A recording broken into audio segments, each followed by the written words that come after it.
In today's video, I'm going to teach you how to create offset alignment Civil 3D. If you're adding lanes, shoulders, or curb lines that need to stay tied to a main road center line, an offset alignment is the quickest, most reliable way to keep everything coordinated.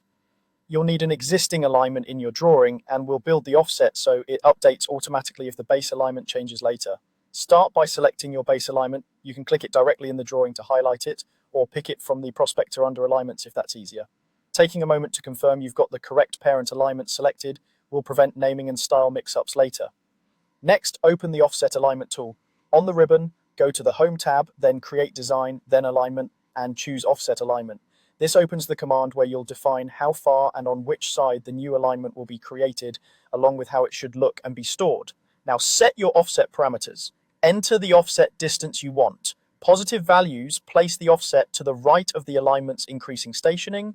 Negative values place it to the left. A quick tip here, if you're unsure which way is right, turn on the alignment's direction arrow or check stationing so you don't offset to the wrong side. Pick a distance that matches your design intent, like a standard lane plus shoulder width. And remember, you can always come back and refine this value. Be sure to choose Create on a new alignment. This tells Civil 3D to make a distinct alignment object that still maintains a dynamic relationship to the original. It keeps your model organized, supports labeling and corridor targeting, and allows the offset to update intelligently if the parent alignment geometry changes. Give the new alignment a clear, meaningful name and assign an appropriate style and layer. Consistent naming helps downstream tasks like corridor setup and plan production.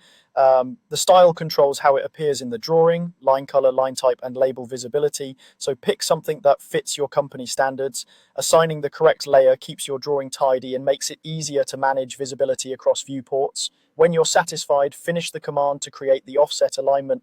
You'll see the new alignment appear parallel to the base, maintaining the specified distance along straights and curves. If you tweak the base alignment later, the offset updates automatically, preserving the relationship you defined.